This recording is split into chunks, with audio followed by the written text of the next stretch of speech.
اعتراض به حکومت جمهوری تاجیکستان به خاطر منع حجاب.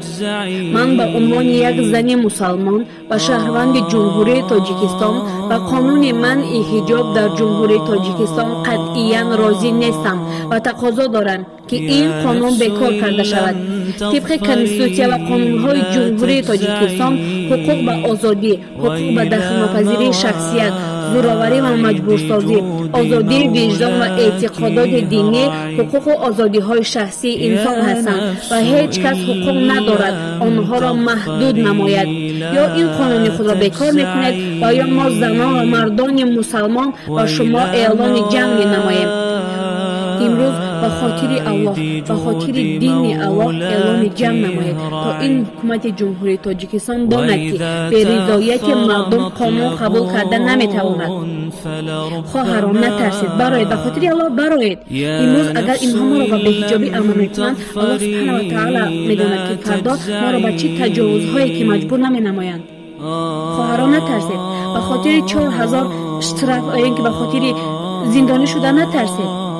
اینها با دین الله تجارت دارند و دین الله والله دین الله را به نهایت ارزان فروخته ایستادند و ما به خاطر این 4 تنگه از خرید دین الله دست کشیم. آیا پیامبران و صحابگان به چه از دست دادنها و چه عذابها این دین را به ما نرسانیدند؟ جان دادن، خون ریختن، فرزند از دست دادن، برادر از دست دادن، عزیزان را از دست دادن، عزیزان خویش را ترک کردند، وطنشان را ترک کردند، زندانی شدند فقط و فقط به خاطر دین الله، فقط و فقط به خاطر دین الله. و این آسانی نگیرید حجاب‌های خود را خواهران، و این آسانی حجاب‌های خود را نگیرید. حالا که بالای ما امتحان الله سبحانه و تعالی آمده است، پس صبر و شکیبایی را پیشه کنید و از این امتحان سربلند گذارید. بگذارید زندان‌ها پر از زنان حجابدار شوند و جیب‌هایشان پر از پول‌های فروش دین الله تا تمام دنیا این جهالت و رذالت آنها را بداند. برادرانی که در داخل و بیرون کشور هستید، برخیزید که دین الله را خاک کرده ایستادند و دست به عفت و حجاب خواهرانتان زده ایستادند. برادرانی که در خارج هستید، برخیزید، جهاد نمایید به خاطر الله سبحانه و تعالی، به خاطر ما زنان.